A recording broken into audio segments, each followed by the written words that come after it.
You know, my dad had an expression. He used to say, you know you're a success as a parent when you turn and look at your child and realize they turned out better than you.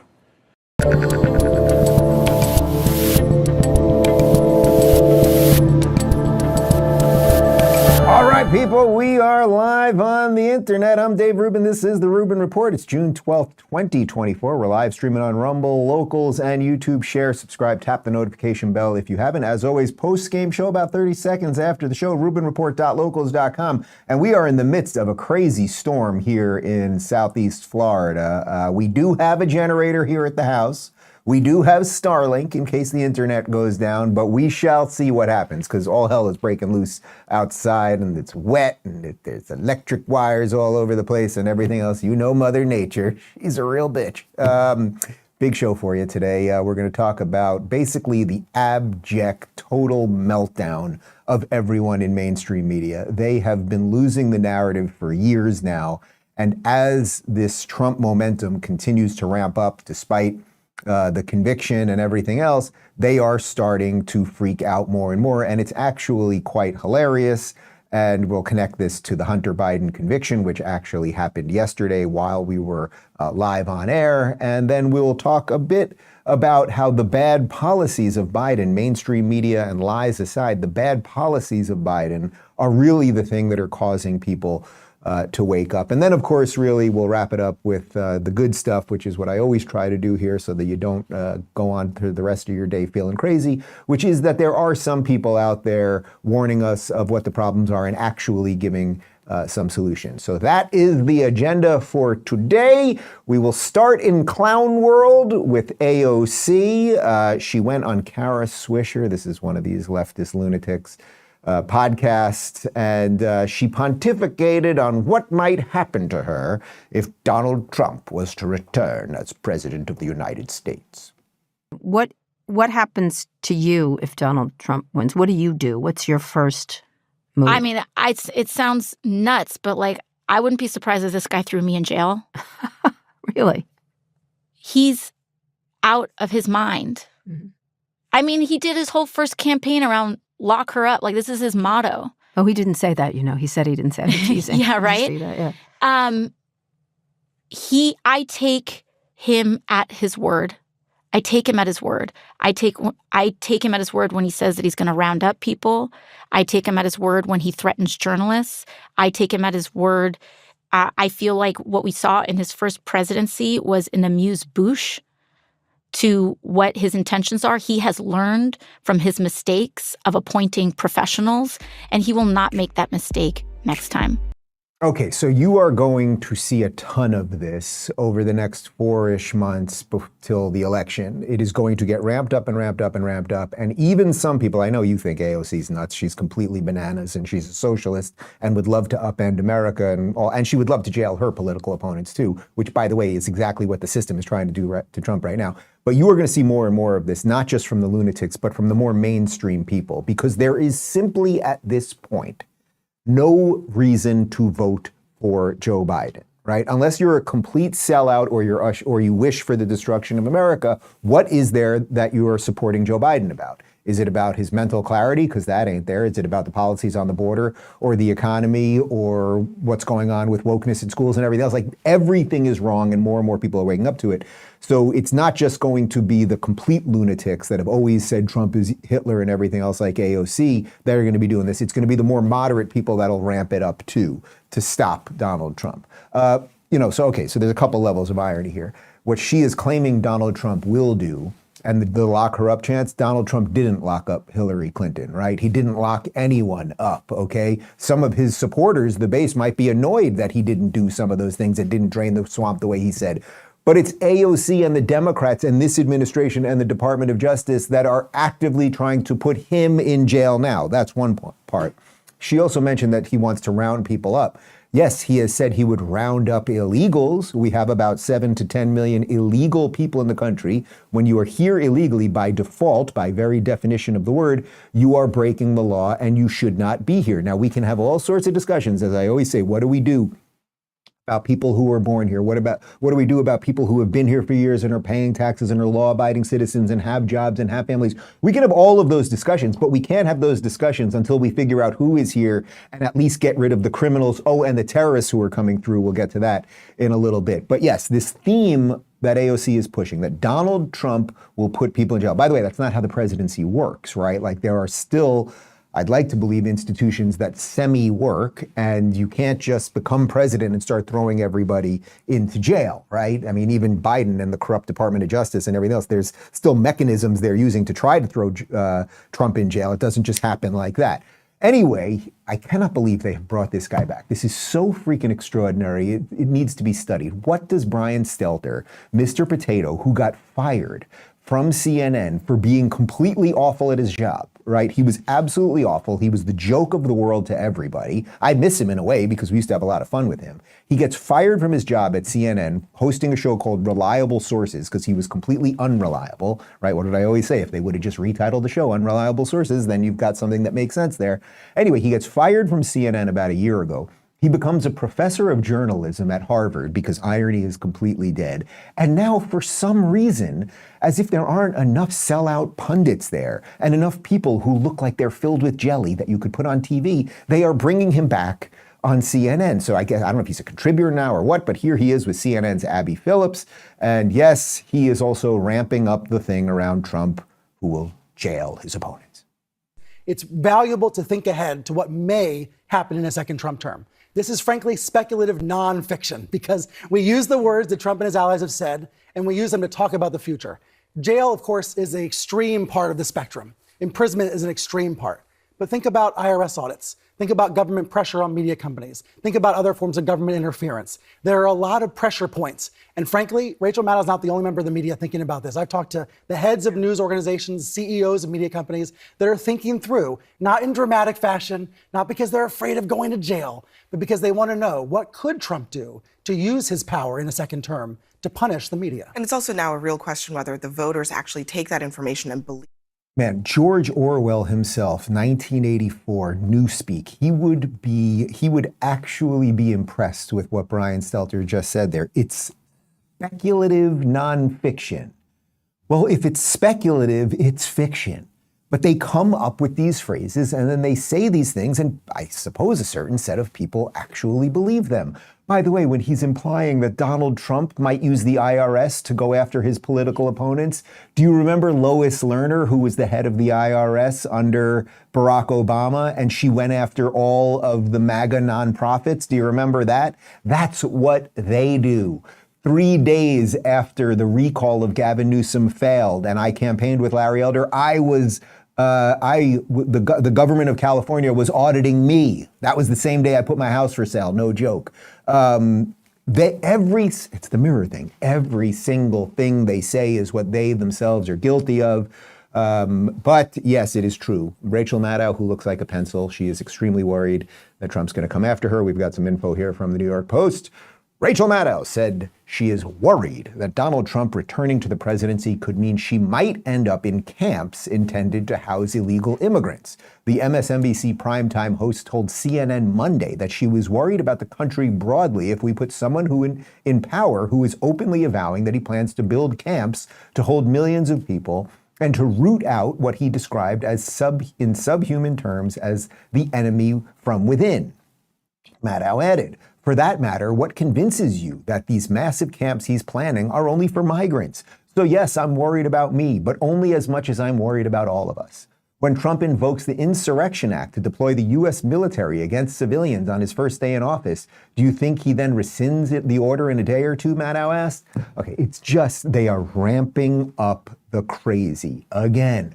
Remember Donald Trump's presidency the first time, where there was a lot of good and then COVID had started getting wacky. But remember in the before 2020, in the 2016, was it 2016, the Summer of Love? What year was this Summer of Love? I'm blanking. It was 2020, yeah. In the 2020 Summer of Love, right before the election. Sorry, I got a little crossed up there.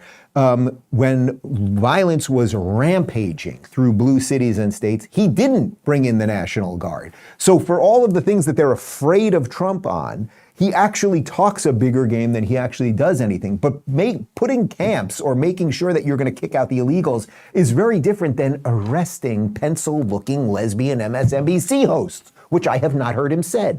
And if he says it, then we'll address it then. Here's Rachel Maddow over on the televised mental institution known as MSNBC talking to another whack job, Nicole Wallace, about that if anyone says anything about the Orange Man, because nobody's ever said anything mean about the Orange Man before, if anyone was to say anything mean about this guy, he's going to come after them. We need to stop talking about this as a threat that's going to arrive. You know, that the bad thing might start happening if the election goes X way. The bad thing is here. The attacks on the legal system, the attacks on the election, and our electoral system, those things are here. We're living with that now. The time to defend those things is now. It's not November, it's now, because now is when the damage is being done.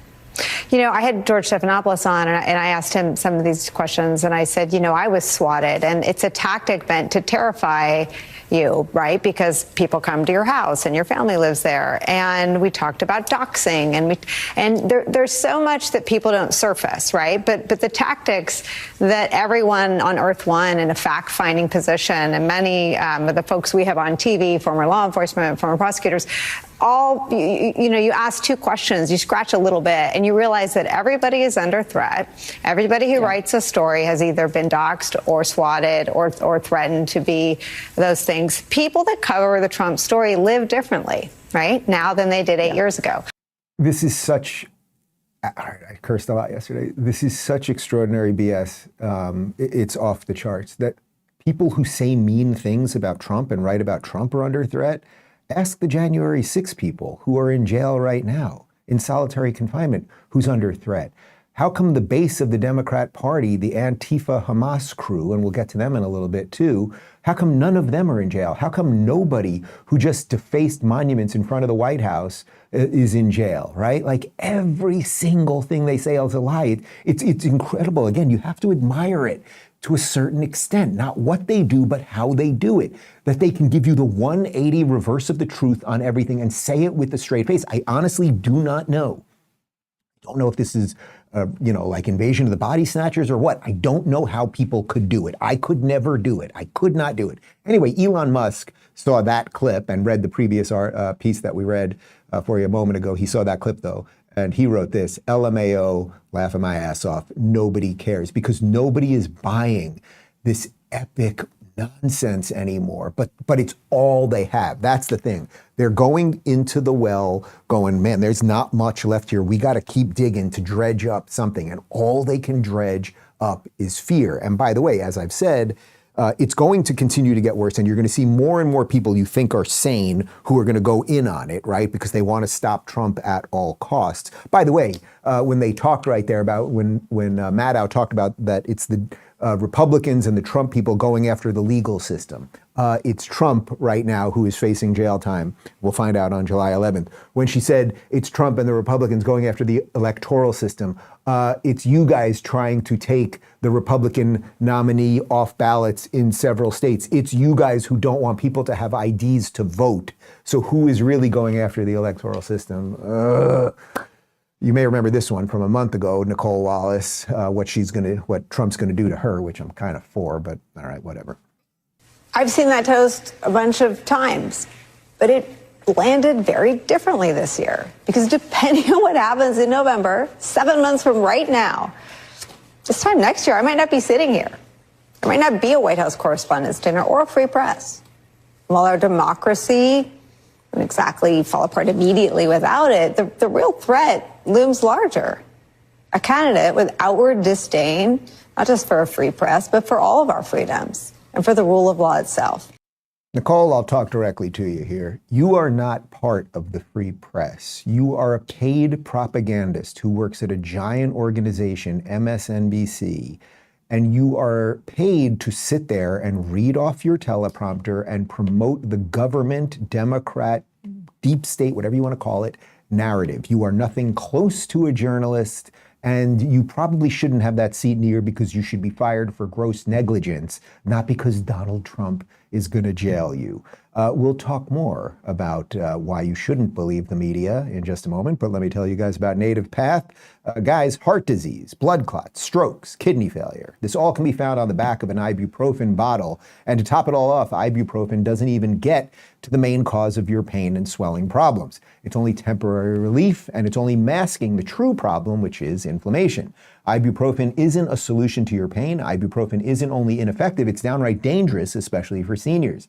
That's why researchers are saying to add this Antarctic super nutrient to your diet. I'm talking about omega-3 fatty acids, but not just any form of omegas. These are omega-3 fatty acids sourced from wild-caught krill. The omega-3 content from krill oil has been shown to support healthy blood pressure, circulation, brain health, as well as reduce inflammation, swelling, and joint pain. In fact, it can outperform ibuprofen, Advil, and Tylenol, and it doesn't have the dangerous side effects mentioned above either. Better yet, for a limited time, you can grab Native Path Antarctic krill oil for as low as $23 a bottle. Just go to getnativepath.com/Rubin right now to get your special offer for being part of the Rubin Report's audience. You can find the link right below the video that you are watching at this very moment. And now back to me. Okay, so what else is going on with the news? Well, there was a big thing yesterday. The crack-smoking prostitute hanging out with a totally unqualified energy consultant for a Ukrainian company, son of the president, who also banged his dead brother's wife. Yes, that's true too. He actually got in a bit of trouble. I'm shocked and appalled, but I think you'll see how it's a real bait and switch in just a moment. But we'll give you the straight up part first from NBC News.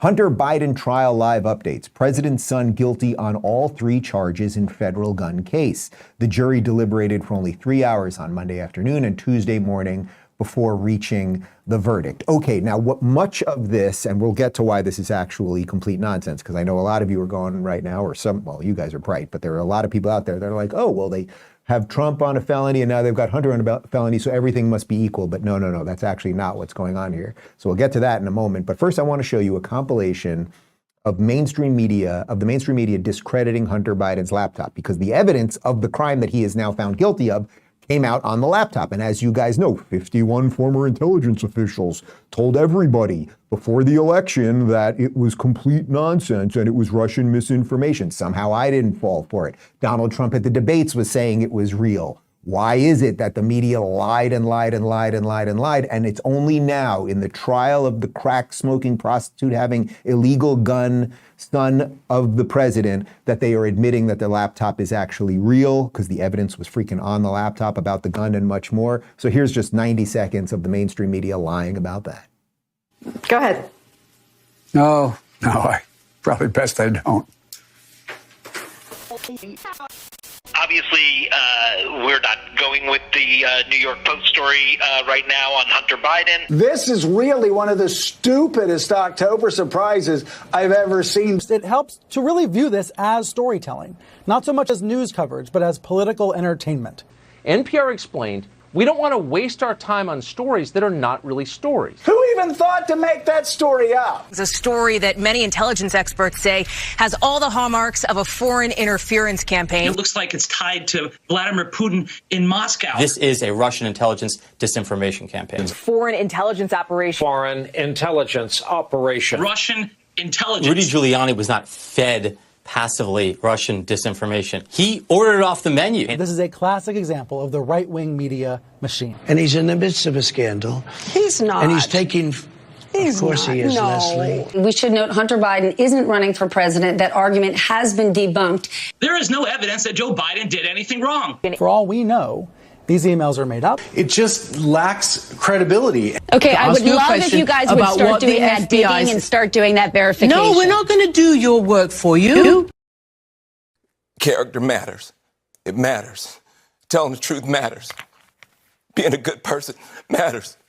I don't know why I'm crying. You know, I took an acting class in around 2004 with my friend Melissa Rauch, who you may know. She was Bernadette on The Big Bang Theory, and now she plays the lead character in the reboot of Night Court. I don't think in the 5 weeks of acting classes that I took, and I was quite good. They said I was one of the most gifted people they've ever seen, that I could fake cry the way Van Jones could fake cry right there. Why did all of those people get that story wrong? You know why they did? Because they wanted to get it wrong, because they're not journalists. When Christine Amanpour, we're not going to do your work for you. What do you think you are, Christine Amanpour? You're supposedly a journalist. I know you're not a journalist, but you're supposed to at least pretend to be a journalist. So they are propagandists. Really, think about it. I got 3 guys in my studio with me all day long. Perfectly fine people here. Why is it that we didn't fall for the Hunter Biden laptop hoax, right? Why is it that I was like, you know what, it is a little odd that New York Post has come out with this story and you can't share it on Twitter, and we kind of know that something's weird with Hunter. Why is it that I didn't get the story wrong, but CNN did and MSNBC did and all of mainstream media did and everything else? Why is it that I didn't get the COVID thing wrong and they all got it wrong? Like, because they're paid to get it wrong. That is the purpose. Now, you did see in there Leslie Stahl from 60 Minutes. This is one of the most famous ones of all of this, because in October of 2020, right before the election, when Twitter, because of their connections with the government, was suppressing the Hunter Biden laptop story, and the 51 intelligence officials went out there and said it was Russian misinformation, Donald Trump was interviewed by Leslie Stahl, again, just a few weeks before the election. And they were talking about the Hunter Biden laptop, and just watch this one. It's an oldie but a goodie, and it's just important to remember these things, because otherwise the descent to hell will just be endless.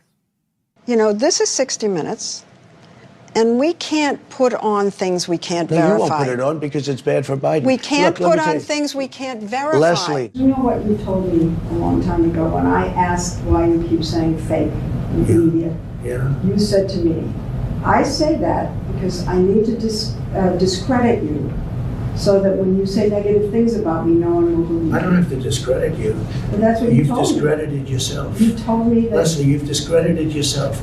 When you say that you're not going to cover Biden, you're going to ask him what flavor ice cream he has, okay? That's not Instead me. of why did Hunter get $3.5 million from Moscow? Instead of why is an energy company paying your son $183,000 a month or whatever they're paying him, and he has no experience in energy.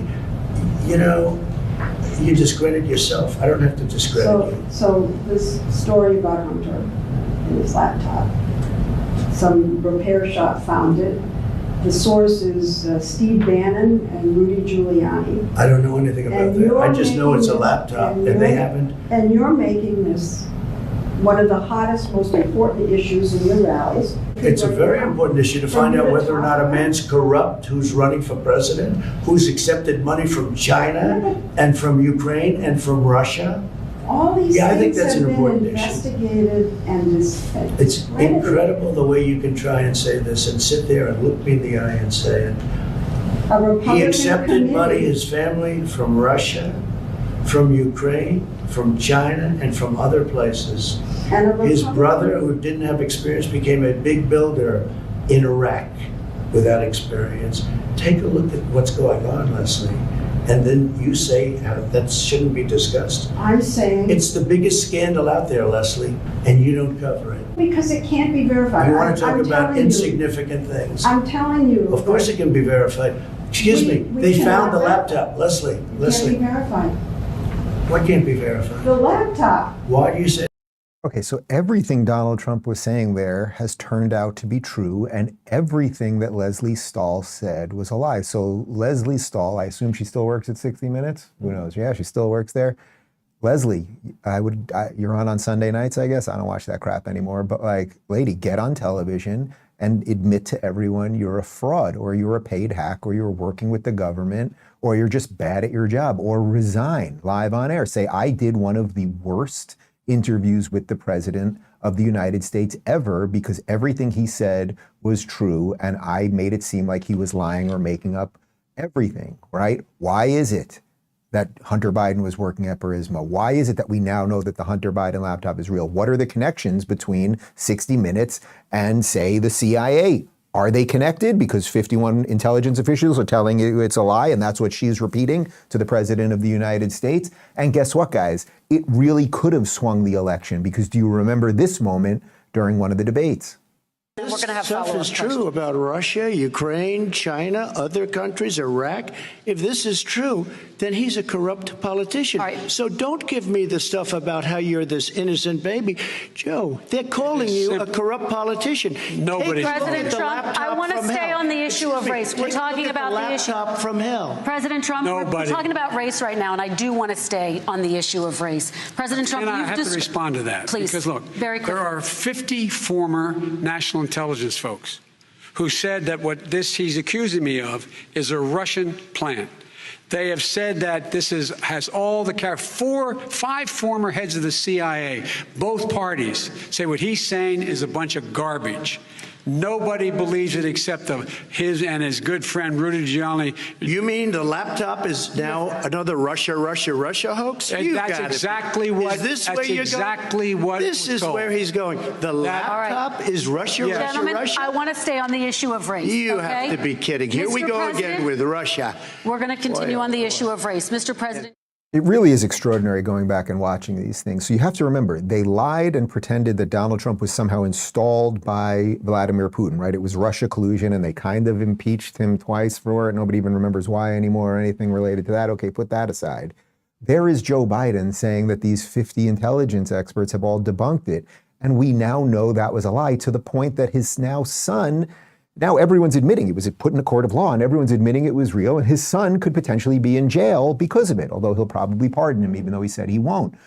Man, you start looking back, and those breadcrumbs are starting to make some sense, aren't they? Here's the cover of the New York Post when it was officially debunked, and it was debunked. The spies who lied, the intelligence experts who falsely discredited Hunter Biden's laptop and still won't say sorry. Like, all of these people should be publicly shamed, every single one of them.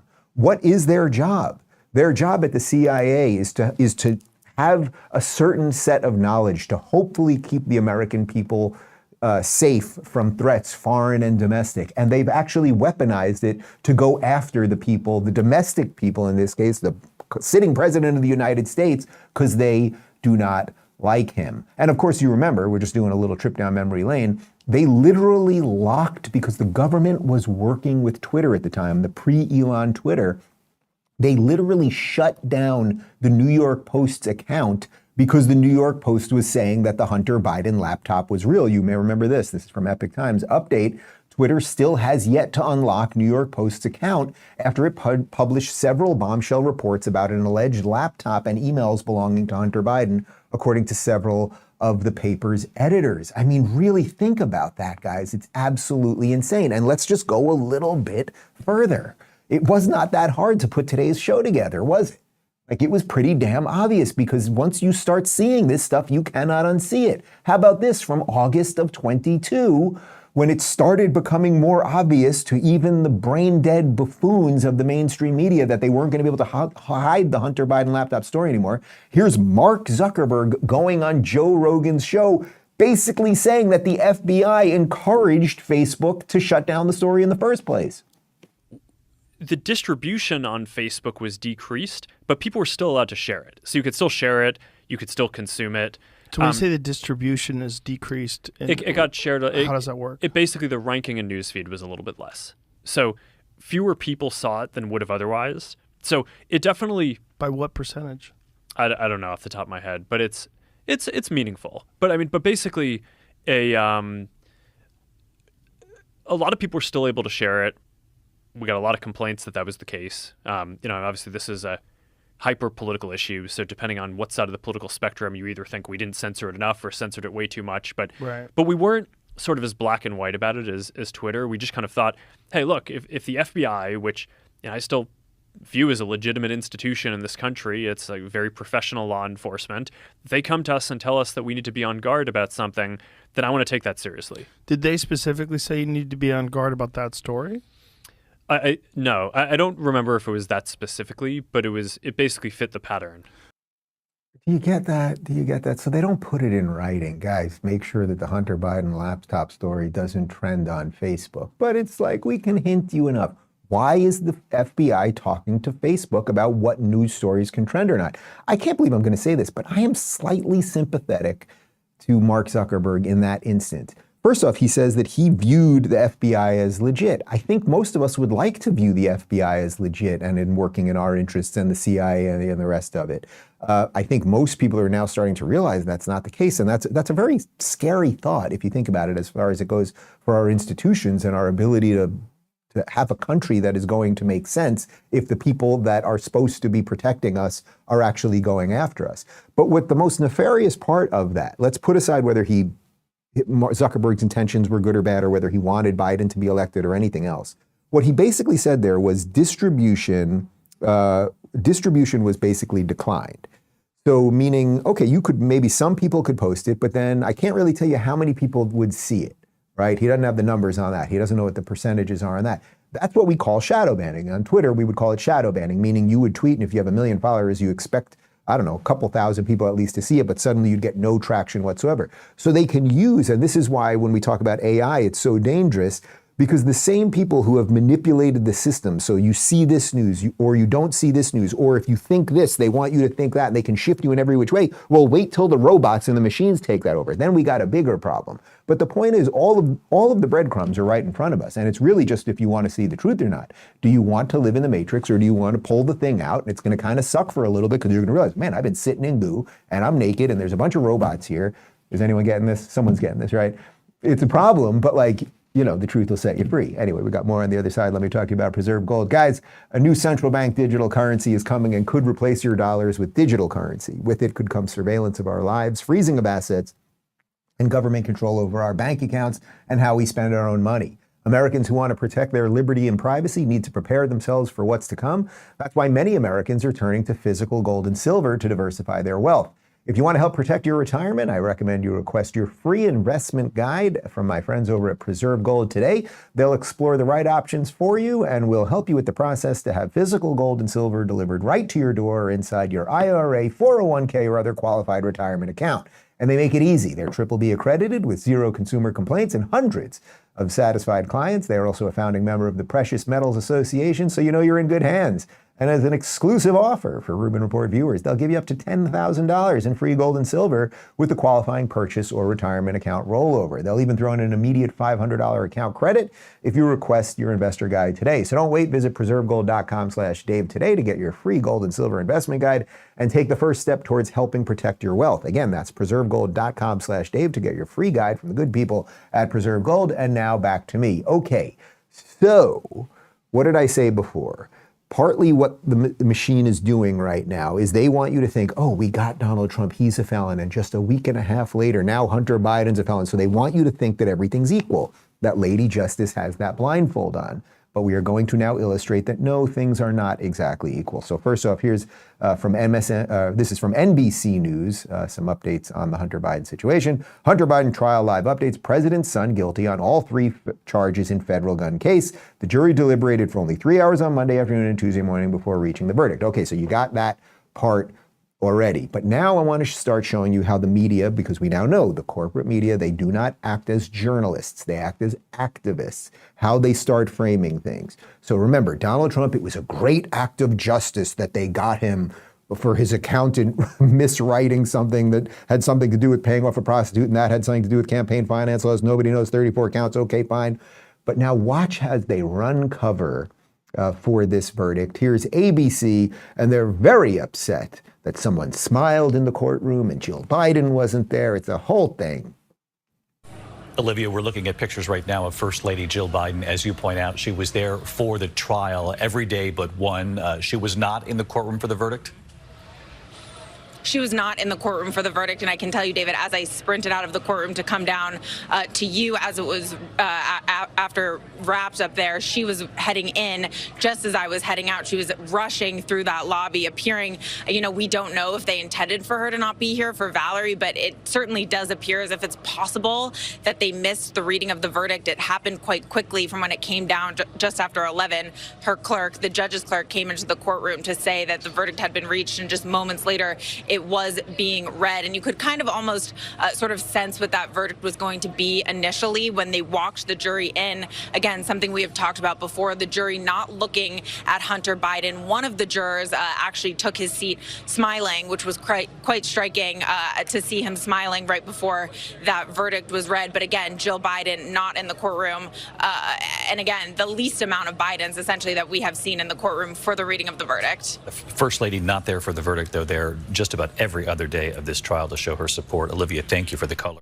Oh my God, the guy, the crackhead's mother, the illegal gun-having crackhead who was banging possibly underage prostitutes and had a job at an energy company with no qualifications because of his dad, who was the then vice president. His mother didn't get there in time for his conviction. And somebody smiled. You know, it's funny, we tried to find it, but when Donald Trump in the other case, not this most recent case, but remember in the New York City business case, about the loans when they tried to get him on that, and they did get him, and he has to pay out a couple billion or whatever it is. I remember Judge Engeron when the cameras were going around the courtroom and he was smiling. They didn't have a problem with that when the freaking judge was smiling, but one of the jurors was smiling. Something nefarious must be happening. But now here's where I'm really going to show you what the media is going to do. The media really is going to run around and make it seem like Joe and Hunter and the family are victims because this is about addiction, and addiction has touched us all, and it's really about drug use, and we should really have sympathy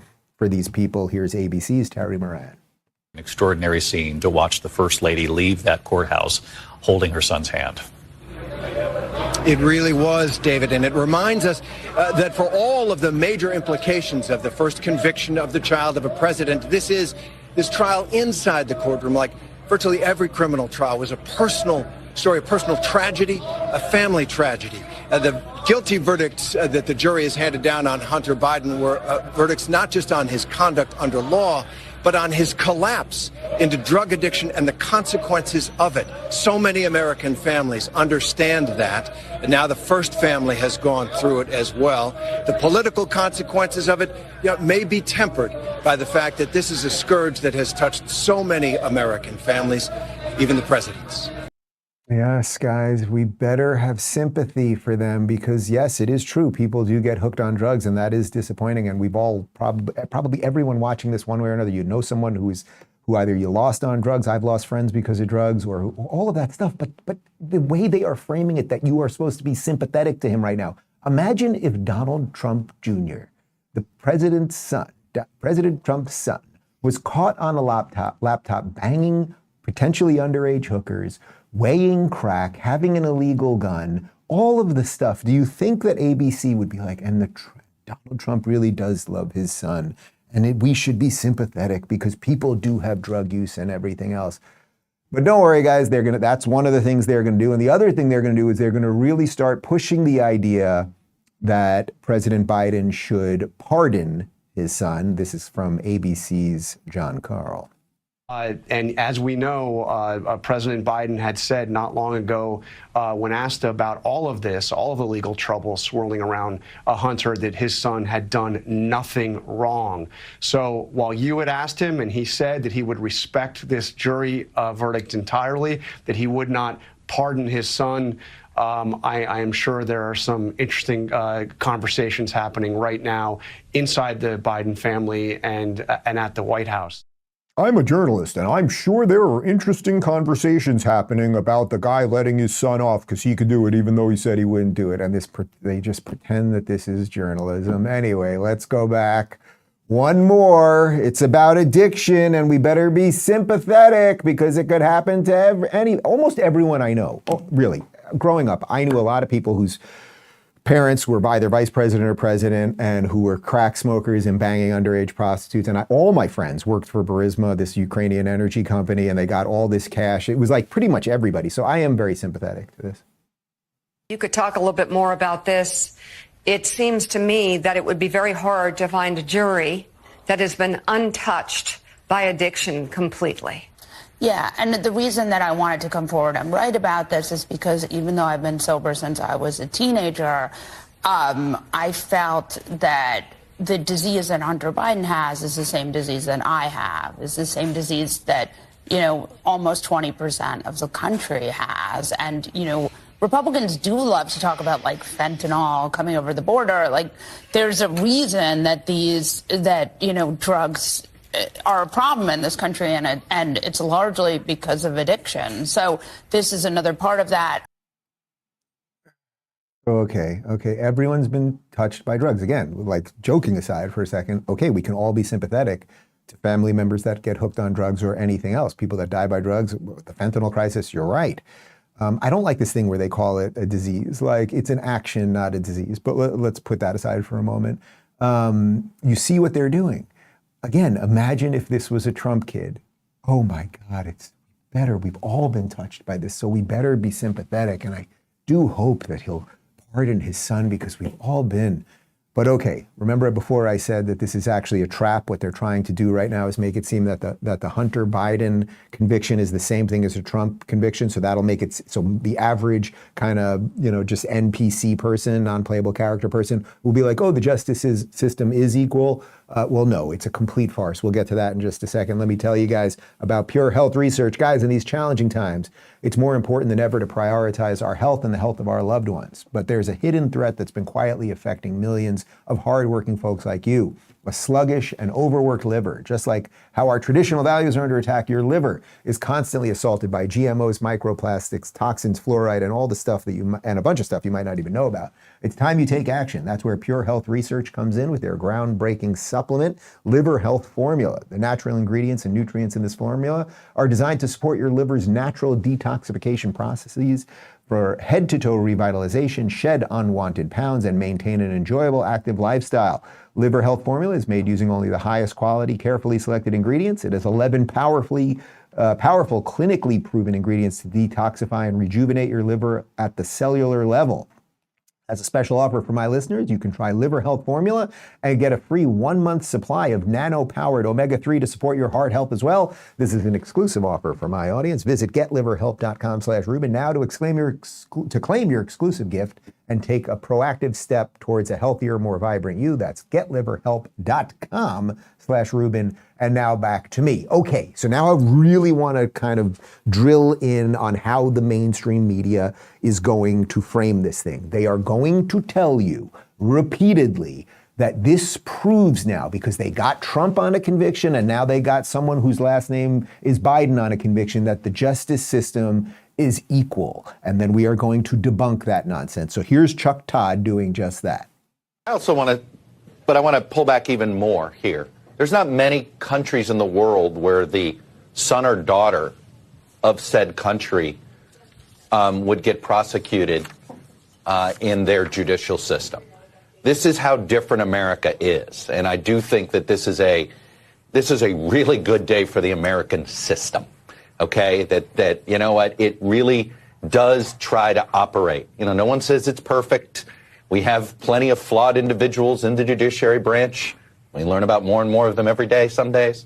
But the system itself, the whole idea of it, today in that sense was a good day. I mean, think about this. I think it's possible that there is a contrast here that the public may see between how Trump and his partisans handle the rule of law versus how Biden and his partisans handle the rule of law.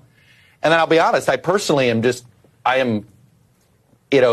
is one of those cases where I don't think it's brought if Biden's not president of the United States.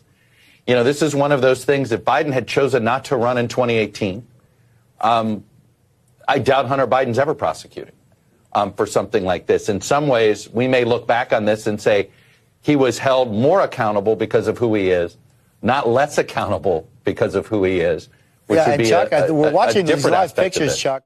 Okay, so you see what Chuck Todd did right there. This is a great day for democracy. They're going after the president's son, right? So he's trying to show you that this is all legit, because what they want to do is take Hunter Biden and make this all about the illegal gun purchase, and then his dad can either pardon him or not on that. My guess is he will not spend a day in jail. But they want to equate that with the Donald Trump complete sham trial. So for an explanation of that, here's Vivek Ramaswamy, who did it quite well. So Hunter Biden was convicted. Big frickin' deal. This trial was a sham. Just like the Trump trial, it was a sham, but a sham for a different reason. It's a sham designed to legitimize the Trump conviction. That's why it came right after, even for charges that date way far back.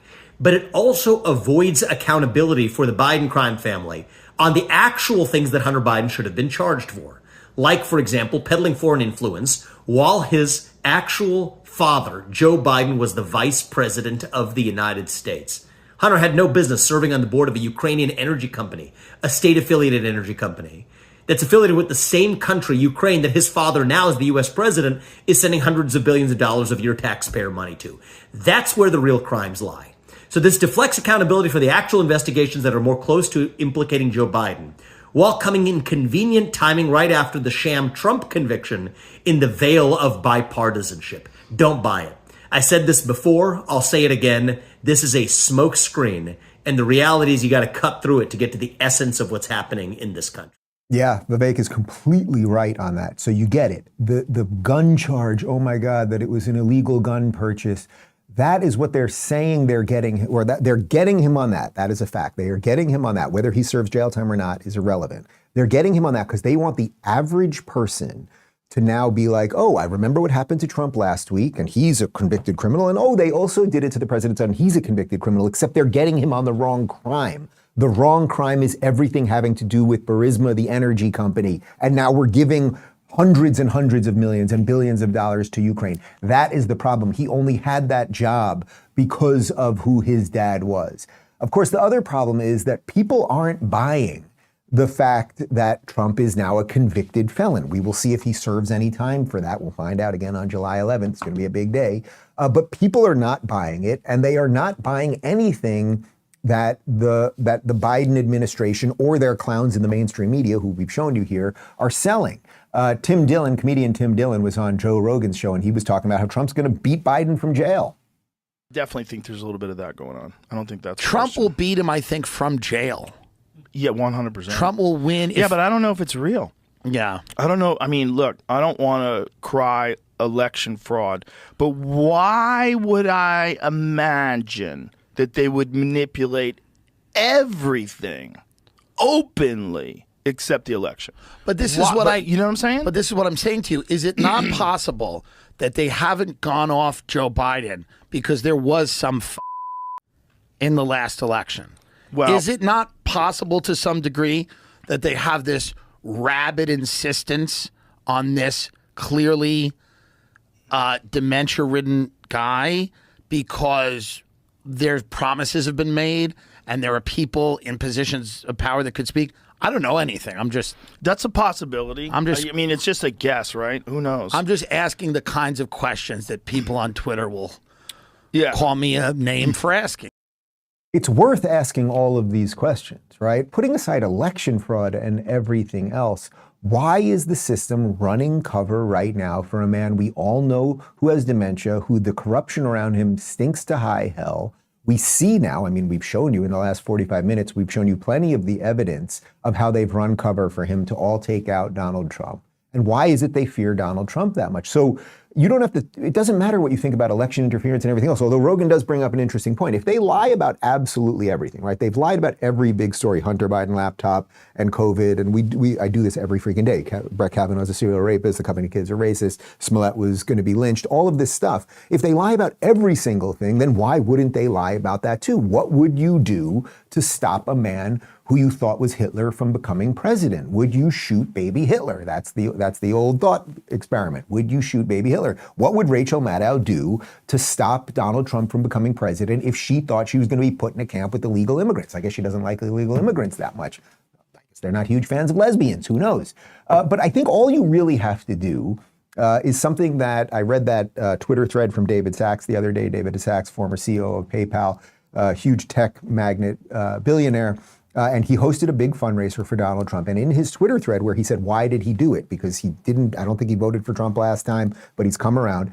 He said one of the things you have to do is just a simple A/B test. This is what you do when you're building a platform. Some of you who have been with me on Locals for years, we used to A/B test things with you guys at the beginning of Locals all the time. Like, does this work? Does that work? You know, if we if we do this button for pictures, what happens? Do you want the feed to be this way? You do A/B tests. Oh, and you test it for a little while, and then you compare them, and you're like, oh, this one is empirically better than the other. Well, I think at this point, we can empirically look at the Trump presidency, pre-COVID especially, and what's happening right now with the Biden presidency, and see that things clearly were better under Donald Trump, that he was a better president for all of his flaws and for everything that happened, even with COVID, that he was a better president. Right now, as it stands, we have Russians in the South of America. Do you know that there are Russian warships? Did you see that on mainstream media? They are not too far off the coast of Florida. Thank God my house is built in full cement. And we also have terrorists in the north. We'll talk about that in just a second. But yes, this is happening right now. Russia has moved warships over to Havana, Cuba, to conduct exercises. Cuban Missile Crisis 2? I don't know. Let's look.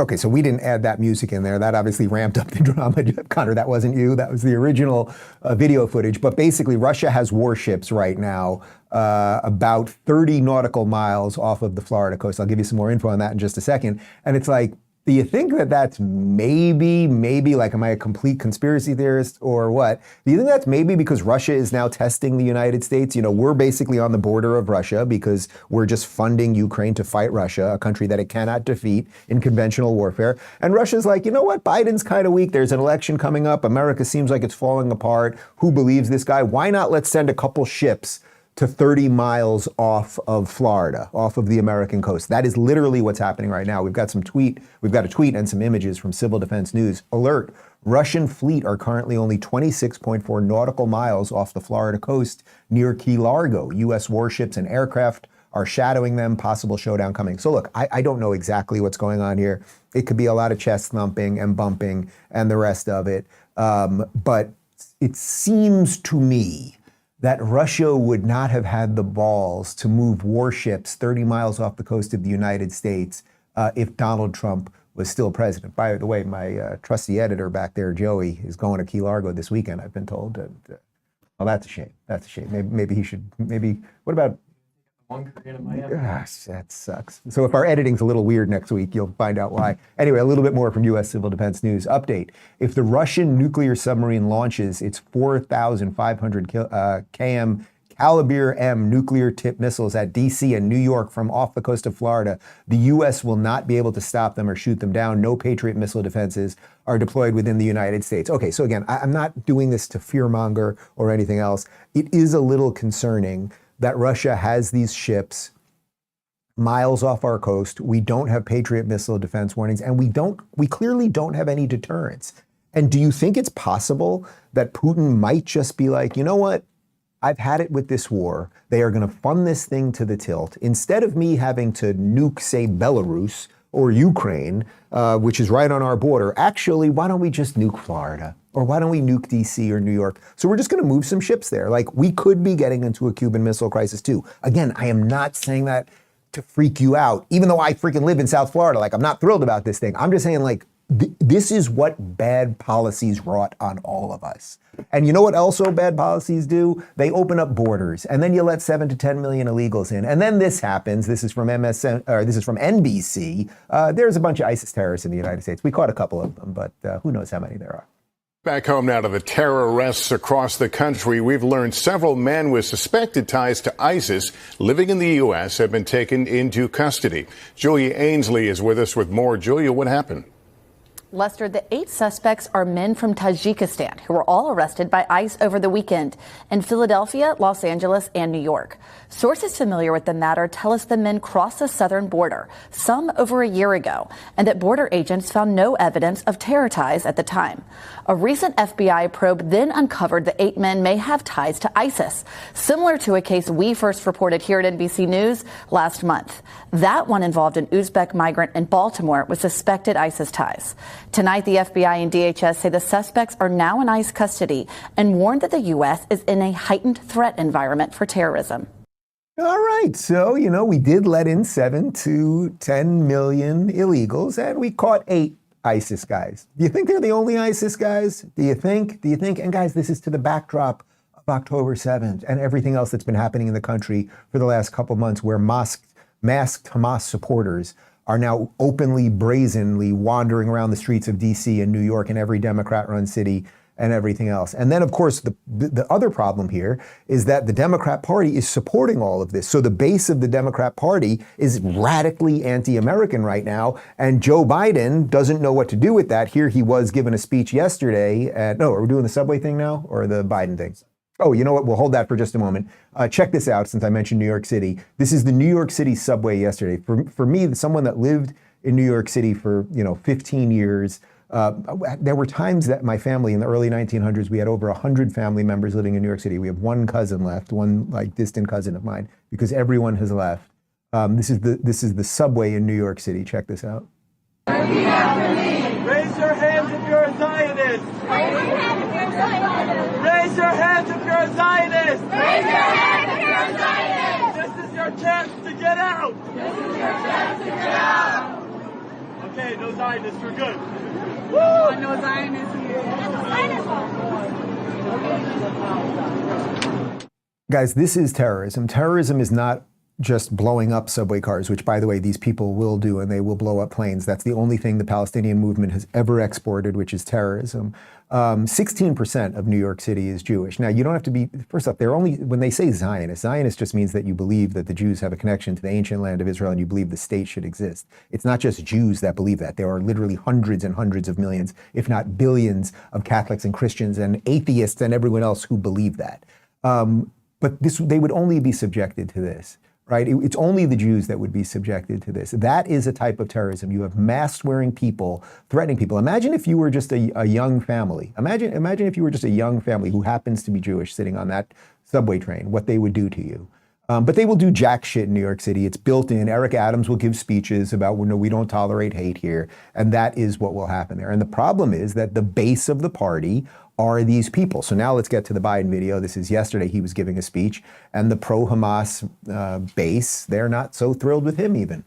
I'm here to say, and I mean this from the bottom of my heart.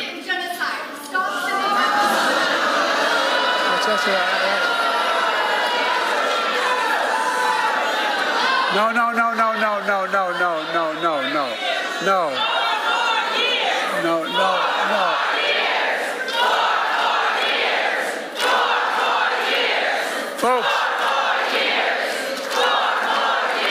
Folks, it's okay. Look, they care. Innocent children have been lost. They make a full point. Come on now. Thank you for honoring gun violence survivors. How absolutely fucking pathetic is that, man? They make a point, innocent children have died. Innocent children have died because of Hamas, because they use human shields. There are still 5 American hostages that may or may not be alive. That man has not uttered their name once, as far as I know. Shouldn't every American know the names of the 5 American hostages who've been held underground in Gaza for the last 9 months? What an absolutely pathetic, mind-muddled buffoon who nobody actually believes is the real president of the United States, and Vladimir Putin is laughing at as he sends nuclear submarines to 30 miles off our coast. It is so fucking pathetic. It's extraordinary. That's how pathetic. I wasn't gonna drop the F-bomb today. Motherfucker! All right. How do we wrap this all up in a nice bow? Well, we can wrap it up in a nice bow that you have to start figuring out for yourself. Okay, I think I've laid out a case here. You can see through the lies of the mainstream media. That is one thing. But as I keep talking about, that AI is going to now be a part of this. We are going to just be hit and manipulated in a million ways. It's not only algorithmic manipulation. We are going to be manipulated by the video that we see and the audio that we hear, the deep fakes, everything else. Like, we are just, if you think things have been crazy, we're just on the precipice of the real craziness. Why couldn't they put out a deep fake of Vladimir Putin saying we're launching the nukes to hit DC today, or Biden saying, we're launching the nukes? Like, anything could happen. So what you have to do is, with whatever little ability you have to have some control over your life and your family, you have to take some of that control back. So let's go to that for just a moment. Social psychologist Jonathan Haidt from NYU, he's one of the few NYU professors that isn't completely insane. He had 4 guidelines for helping young people deal with this digital madness. And I thought this would be something that you could do in your own life if you have kids, or even for yourself, that might be good to disconnect us from some of the madness. 1, no smartphone before 14. You can give them a flip phone, you send them out, give them a phone so you can, a flip phone so you can text them, they can text you, call if they need to. But you do not give a child the internet in their pocket where strangers can reach them and they can watch beheading videos. You don't give that to a child to have with them all the time. Number 2, no social media until 16. The kids say this themselves. 18-year-olds say this. They wish that this didn't exist, but they're stuck, they're trapped on it. So how about we just delay it till 16? Just don't let children go through puberty on social media. That's the really vulnerable time. 3rd norm, phone-free schools. Imagine, for those of you we went to school before the internet, imagine that the school had a new rule. You can bring in your television from home, you can bring in your walkie-talkies, you can bring in your record player, put it all on your desk, we'll give you an outlet, and you can do that during class while the teacher's talking. This is complete insanity, but that's what we've done. That's what we've done. Any school that lets kids have the phone in their pocket, my kids went to New York City public schools, and the rule is you can't take out your phone during class, which means that you have to hide it behind a book or under your desk if you want to text and watch video and watch porn, which the kids do. The 4th norm is far more independence, free play, and responsibility in the real world, just like everyone had until the 1990s. There can't be an adult guarding them all the time until they go to college. All right, so I know it seems like a bit of a big jump to end a show with, right? We're talking about huge worldwide problems and deep corruption and media lies and all of those things. But that all kind of sits on the back of the misinformation and the confusion. I don't like the phrase misinformation, but the confusion that young people now have as it pertains to anything that is true or false, or what real history is, or anything else. And it's because we've put the most powerful technological tool in their pocket and said, have at it. And then guess what? A whole bunch of nefarious forces, just like the nefarious forces that work at our mainstream media lie to us, a whole bunch of nefarious forces are filling up their brains with bad things. So you should listen, I would say, to some of the things that Haidt was talking about. And then you should try to live in a place that will strengthen your ability to do just that. That's what's happening right here in Florida. One of the things that the bill did was said, with cell phones, students should not have cell phones in the classroom. They can check them at the front of the class. And actually, some schools say no cell phones, period. But at a minimum, you sit in class and you learn, and you can't have everybody on their phones all the time. And so I remember when we did that, it's just kind of typical people like, oh, they were trying to attack us. Now, the school districts that have really embraced this, they've never done better in terms of what's happened with the classroom experience. The students even admit it's better. The teachers admit it better, and the parents like it better. So that has been huge to make sure that you have order in the classroom. All right, I think you got it, guys. There is a whole bunch of lies out there. It is pushed by the people that say they are the truth tellers, and they're actually the liars. And I think we gave you ample evidence of that today. And then you hand your kid this thing and you have no idea what they are going to do all day long on it and everything else. And it's not just your kid. We're all getting mind muddled by all of this stuff. But you have a little autonomy over that. You don't have autonomy, I guess, whether it comes to Russia bringing nuclear submarines 30 miles off the coast of Florida. But you do have a little autonomy whether you're going to hand this to your kid or how you're going to be manipulated by the mainstream media or whatever else it might be. So that is the empowering piece that I leave you with today. Guys, we have a new merch store, daverubin.store, if you want to pick up some swag. And we've got a post-game show, rubinreport.locals.com in 30 seconds. Goodbye. She knows so long as she's denied, her freedom can never be secured.